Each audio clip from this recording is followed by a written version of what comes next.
Welcome to the Art of Braids. I'm your host, Karyne Tinord, and today's topic is mastering painless braiding. This is a solo episode, and you, of course, have me as your solo host.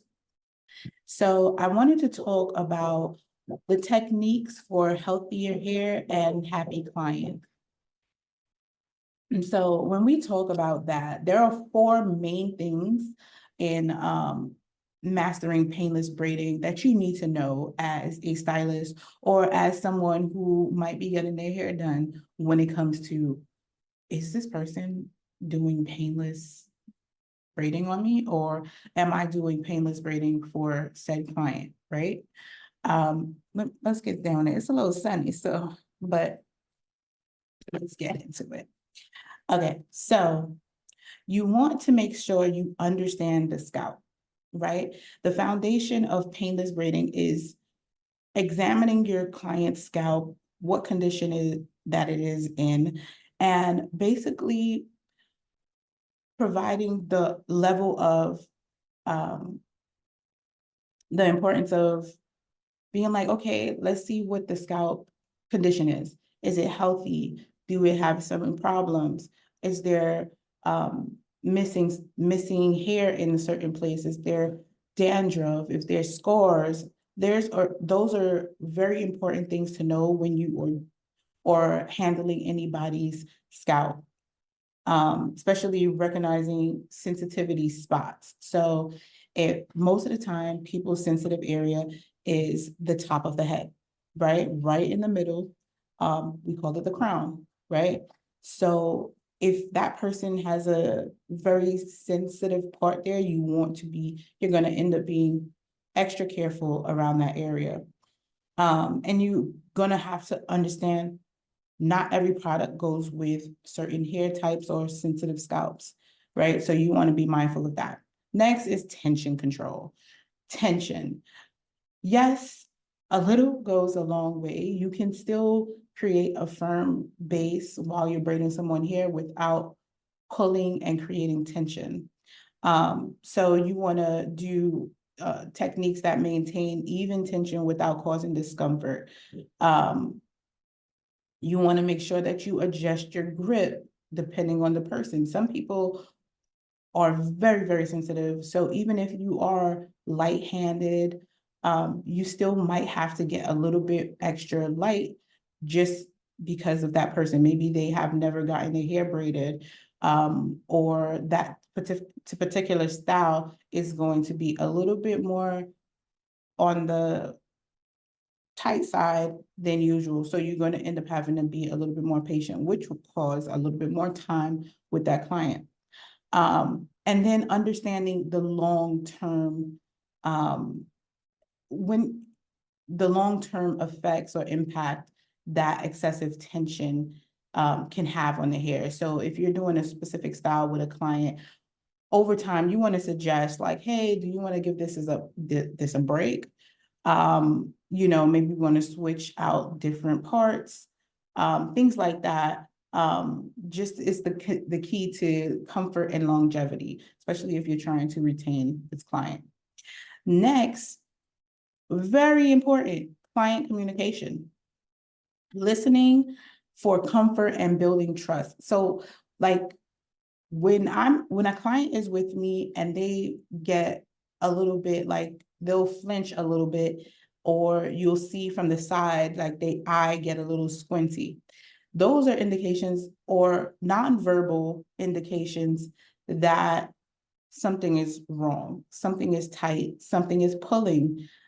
They might not vocalize it because they are conditioned to saying like, let me just get it over with. I know what I got into, so I'm just going to deal with it, because they've been told over time that it's supposed to hurt. So they won't say anything just because they think that it will make the style look better if they don't complain. No, that's when ask the questions. Hey, engage them in conversations like, hey, how is your pain tolerance? What is your preference? educating clients on what to expect and how to care for their braids post-appointment. That also gives them a level of ease, like, oh, this person knows what they're talking about. I know how to maintain my hair. And you also can ask, hey, is this pulling a little bit too tight? Is this area, I noticed that you flinched. I just want to make sure that you're in your comfortability. And that builds a client care and trust within them. So they'll be like, oh yeah, no, there's a little snag there. Like, oh, okay. And then you fix it. And then you start to, over time, teach them that it's okay to speak up. Now, ergonomics and technique, caring for your hands while caring for hair, right? So these are certain things that we as braiders, or anybody doing hair, need to also put into ourselves, because in order for us to give painless braiding or a painless service, we have to make sure that we are up for the challenge, right? Finding the best braiding positions to reduce strain from both you and your client. So maybe it's, if standing is better for you or sitting is better for you, then go with that. If resting your hand on the back of the chair while you're braiding is good, do that. And then when it comes to speed, make sure that you're stretching your fingers over time, or also do a quick stretch right before you start braiding. So that way you can speed up and get through the process without feeling like, oh my God, this is slowing you down. And sometimes you might need to take a break, so that way you can build up, conserve some energy so you can get towards the end of the braids. Also invest in certain tools that will make you work smarter and not harder, while protecting the client's hair. So for me, certain tools or products that will make me work smarter and not harder is leave-in conditioners, or detangling spray, things like that. Because I'm heavy on not putting heat on a client's hair, or blow drying it, or adding gel, I'll use moisturizing agents, which actually smooths out the hair while pouring more moisture back into the hair.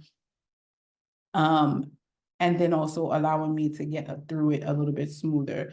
Also tools, the tail end of the comb is easier to part. So when I do that, I can get through the parting way quicker, and it's less snags from like random hair strands. So hopefully these points will help you do a deep dive into what makes painless braiding, the painless braiding experience, both effective and memorable for your clients. And so thank you so much for tuning in for this episode. But as you go on this journey of the art of braiding, next episode, I have a great guest for you. So this hairstyle is from Beyonce's cover, of the Black is King. So if you know this look, that's where that comes from. So then I don't know if you notice who does A$AP Rocky's hairs. Oh, okay, I'll just give it to you. So our next guest on the Art of Braids is Tashana Miles, who AKA is Tasha the World of Styles, Tasha World of Styles on Instagram.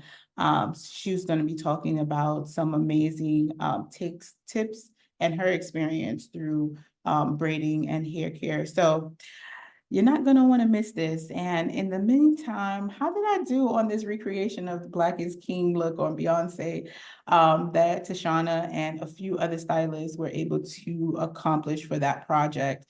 It was amazing. But yes, so have a good one. Remember, subscribe and share with someone you care about. Bye.